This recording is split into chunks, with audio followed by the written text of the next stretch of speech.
Good morning, everyone. Thank you all for being here this morning. I usually start by saying what a pleasure it is to be here in Minnesota, but truthfully, I am sorry that we even have to have this press conference at all.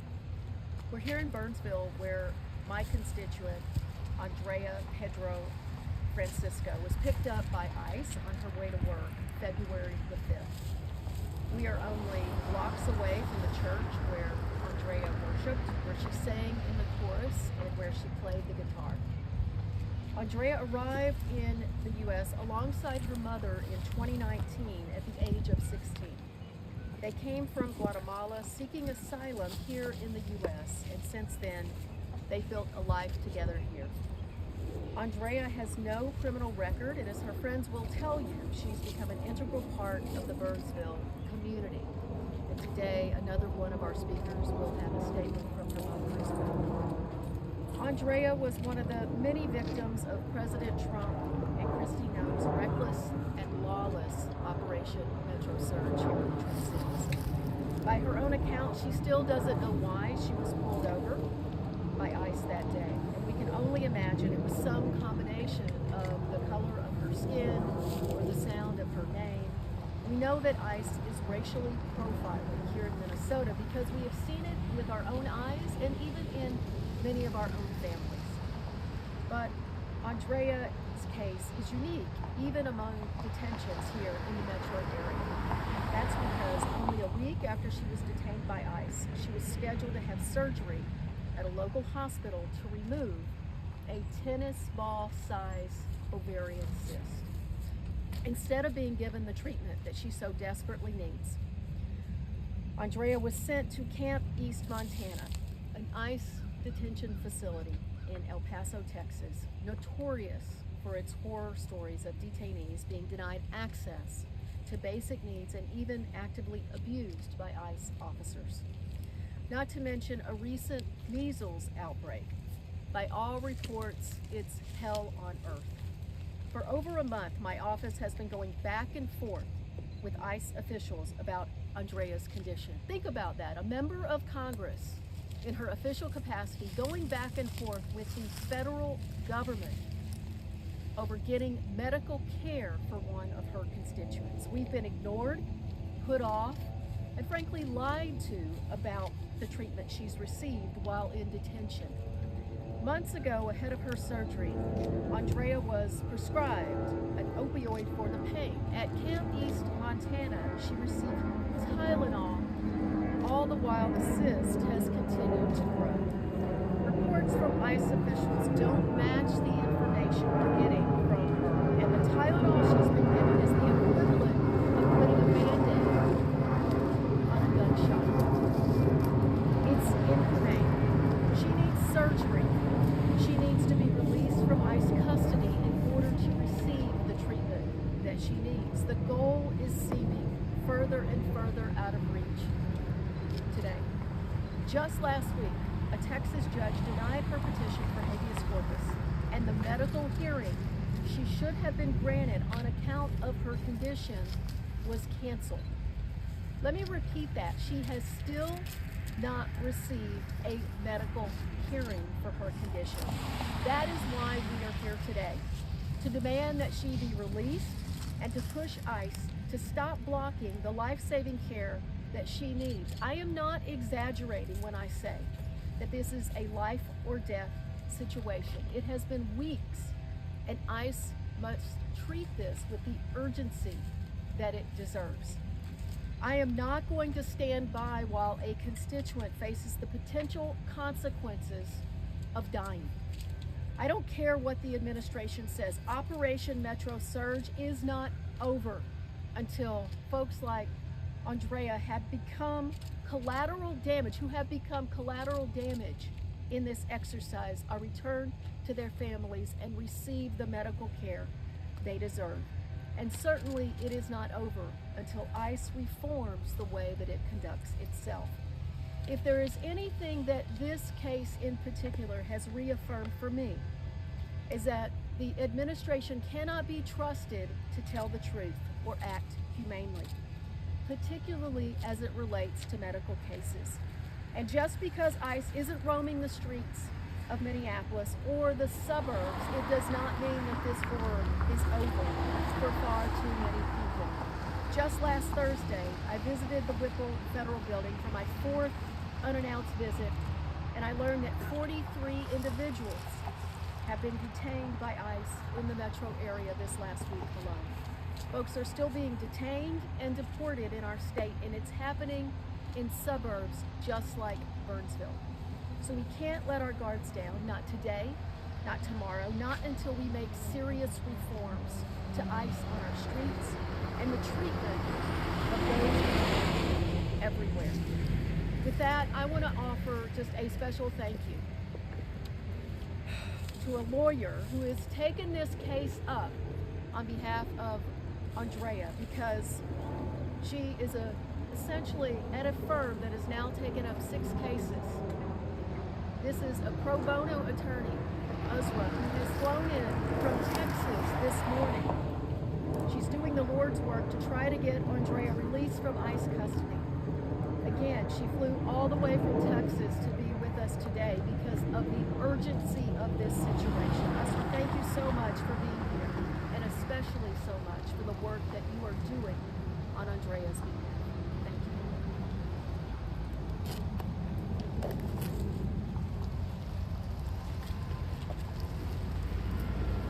Thank you, Representative Craig. As mentioned, on February 5th, Andrea, our client, who's a 23-year-old woman, was arrested by ICE right near this intersection on her way to work. There was no judicial warrant for her arrest. Within a day, she was flown to Camp East, Montana, a detention facility in El Paso, Texas. Andrea had surgery scheduled for the following week at Fairview Hospital to remove a large ovarian cyst from her body, a surgery that her doctors had already deemed was urgent. My name is Asra Sayed. I am one of Andrea's lawyers. Andrea's family shared news of her arrest with a group of volunteers here, who then went searching for a lawyer barred to practice in the federal courts of Texas to represent her. My coworkers and I are commercial litigators in Austin. We don't typically handle these kinds of cases, but we felt compelled to answer the call. On February 13th, I filed a petition for habeas corpus on Andrea's behalf, demanding that the government justify her detention. I argued that her detention is unlawful because she has no criminal history, is not subject to a final removal order, was not arrested by ICE pursuant to a judicial warrant, and has lived a stable life here in Burnsville for many years. A few days after we filed this petition, during a video meeting with Andrea, she filled me in on her health. She told me that shortly after she arrived at Camp East, Montana, she was in excruciating pain. The medical staff there called an ambulance, and she was taken to the emergency department of an El Paso hospital. The treating physician at the hospital confirmed that Andrea needed surgery, but did not want to perform the procedure while Andrea was detained. She was discharged in a few hours. During this meeting, Andrea also told me that since that event, the pain in her body was growing, stretching across her abdomen and back, so severe she couldn't sleep through it. At times, she was experiencing hot flashes, at other times shivers, and also waves of faintness so extreme she feared falling. She also shared that in detention, the food was inedible and she was suffering from racist abuse. She missed her family here in Burnsville. She cried when talking about being in detention for one of their birthdays. She missed singing and playing music at church, which she attended 4 or 5 days a week, so devoted to her faith and her tight-knit community that she is on a path to becoming a deacon. On March 2nd, I contacted Andrea's Congresswoman, Representative Angie Craig, and Representative Veronica Escobar of El Paso, who represents the district where Andrea is held. I asked if they could help look out for Andrea, and they agreed to on the spot. That same day, I learned there was a measles outbreak at the detention center where Andrea was, and it was under quarantine. A few days later, I filed a TRO and preliminary injunction asking the federal court to order the government to administer Andrea's prescribed medications and arrange an examination by an independent physician. Without a response from the government to this motion, much less a hearing, the federal court denied Andrea's habeas petition, denied his boot, the motions requesting medical care, and closed her case. A deeply disappointing outcome. But there is still hope for Andrea's safe return home here to Burnsville, if we can persuade the field office director at the El Paso Processing Center, the detention center where Andrea is now being held, to release Andrea on humanitarian grounds. Andrea's cyst has grown to nearly the size of a tennis ball. Her doctor at Fairview and a medical expert who has reviewed her records both warn that the cyst is at risk of rupturing or cutting off her blood supply, conditions that can cause fatal internal bleeding, infection, or the loss of her ovary. Andrea's pain is severe enough that before she was detained, her physician at Fairview prescribed opioids. In detention, she's been offered Tylenol and Advil only to manage her pain. I want to be clear about what is at stake here. According to ICE's own reporting, 46 people have died in ICE detention since the start of the Trump administration's second term.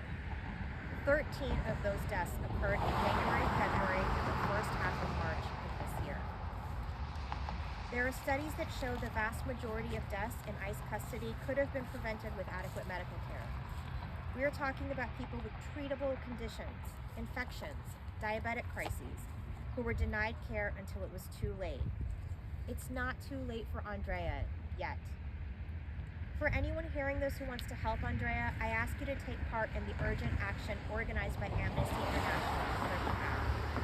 And I urge ICE to release Andrea from detention so that while her immigration case is pending, she can come home to Burnsville, get the operation she needs, be cared for afterward by her loved ones, and once again sing and play worship songs with her church community. Thank you.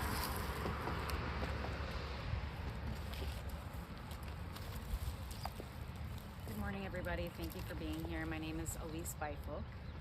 I've been a volunteer for both Haven Watch and Veterans for Peace since Operation Metro Surge began, and I learned about Andrea's situation through these organizations. When I learned about her illegal detainment, I felt a deep obligation to help in any way possible. I had heard Andrea was detained by ICE agents while on her way to work, and as a result, missed surgery scheduled the following week to remove the large ovarian cyst. After being detained, she was almost immediately transferred to Texas, and keeping track of her situation became difficult. I was connected with Asra, who agreed to file a habeas petition on behalf of Andrea. While waiting on the results of the habeas petition, we learned that Andrea's health was deteriorating rapidly. The conditions at the detainment center were abysmal, crowded, dirty, the food full of worms, no health care. As Andrea's condition worsened, she was offered only Tylenol to help with the pain. She was denied care by real physicians and instead was treated by supposed ICE medical staff who were clearly unwilling or unable to provide Andrea with the care she needed. When Asra filed an emergency petition to provide Andrea with the health care she needed, it was denied. Andrea's condition has continued to deteriorate to the point where her pain is so severe that she has difficulty getting in and out of her sleeping cot. She can no longer use the bathroom without severe pain. She's having difficulty using her arms. She's very sick, and without our help and the help of our representatives, she will only get sicker and I fear worse.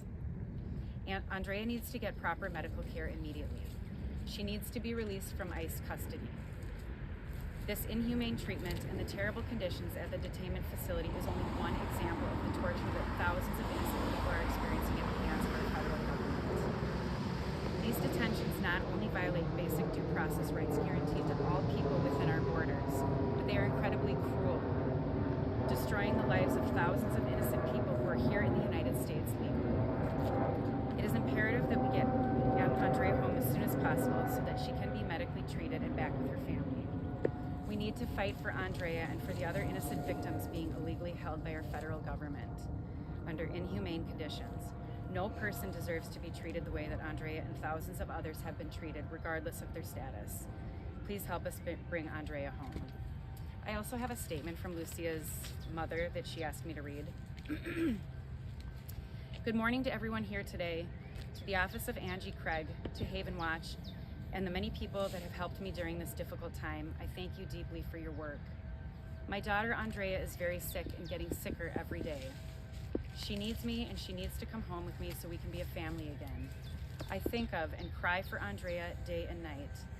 I want her to safely come back to me soon. She is a kind person with a beautiful heart. Andrea helps me with my expenses and with her 2 younger siblings. I can't work right now because my children are with me and there's no one to care for them, and they miss their sister so much. Andrea helps us pay rent, helps me with the family's expenses. I miss her very much, and I'm asking for your support. The last time I spoke with Andrea, she was very sick and in a lot of pain. And how is she doing today? I do not know because I cannot just pick up the phone and call her. I want her to return soon to our home in Minnesota. I do not want my daughter to be deported because she and I suffered a lot in our home country. I want her to return to me, and I'm asking for your help. I'm even begging for it. Thank you all for helping me, and thank you for your time. Maybe I cannot pay you, but God will repay it someday. For God, nothing is impossible. God will pay you for your time that you are dedicating to working on my daughter's case. Thank you, sister lawyers in the group. Thank you to the office of Angie Craig. Thank you, and may God bless you all.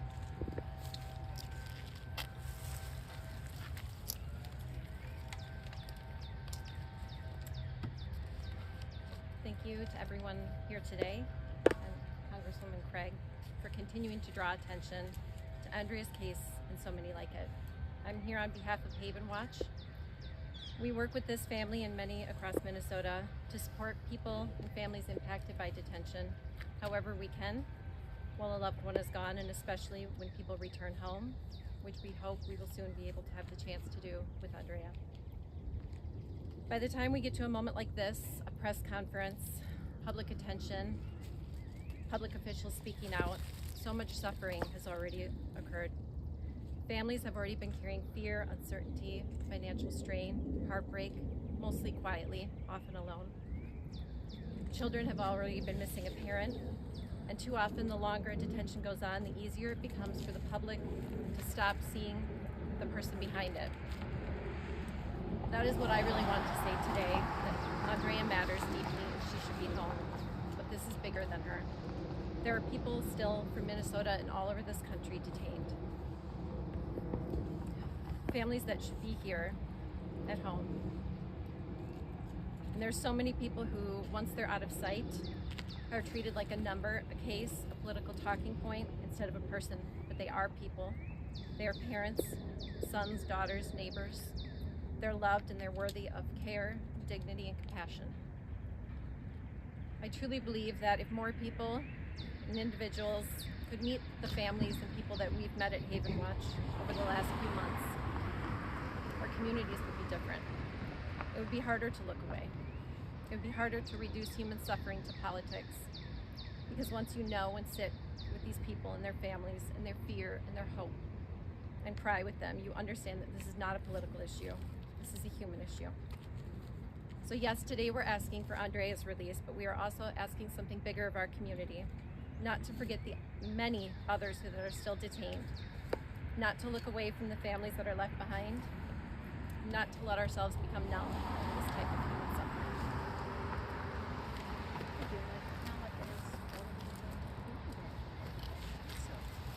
Thank you to everyone. I'm going to open it up to questions, so if you have a question for any of us, just put it in.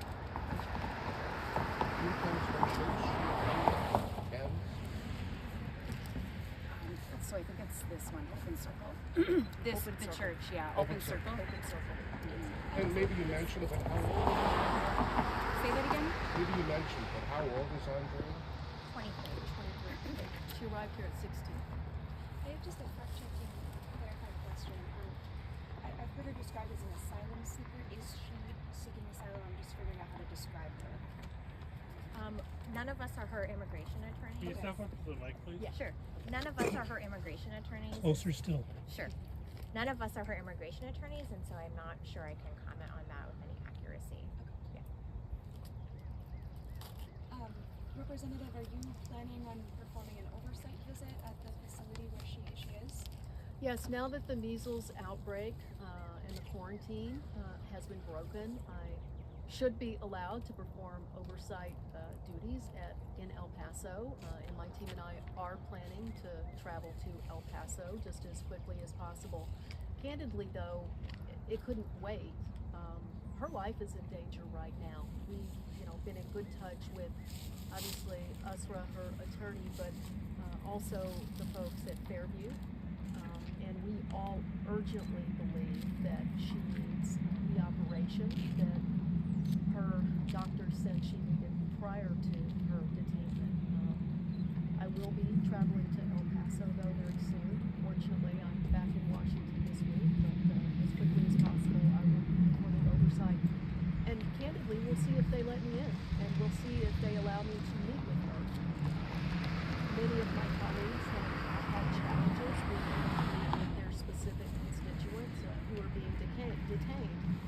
And frankly, one of the strategies of the Trump administration right now is just continue to detain people until you break them and they sign self-deportation documents. We've had other medical cases. As you can imagine, the medical cases are the ones that my office is certainly getting involved in most closely.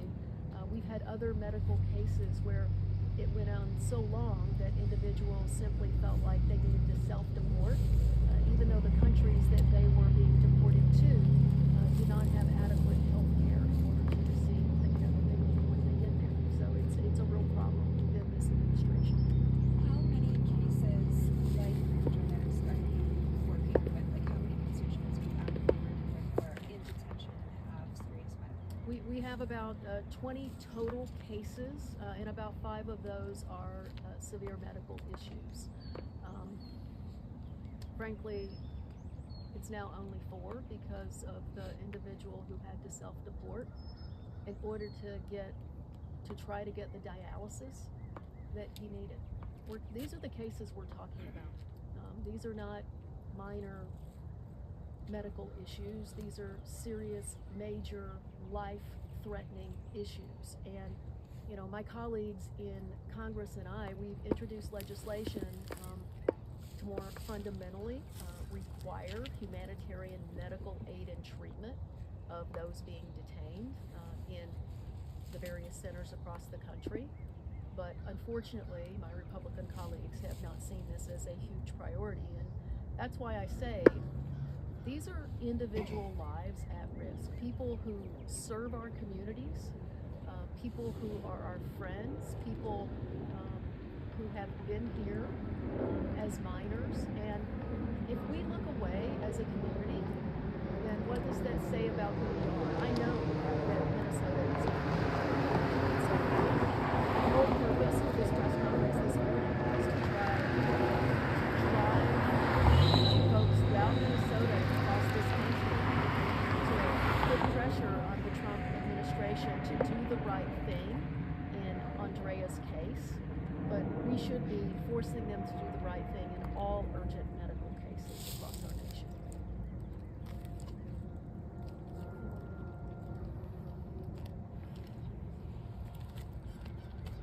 Any other questions? Thanks a lot. Well, we really appreciate you all coming this morning. Thank you.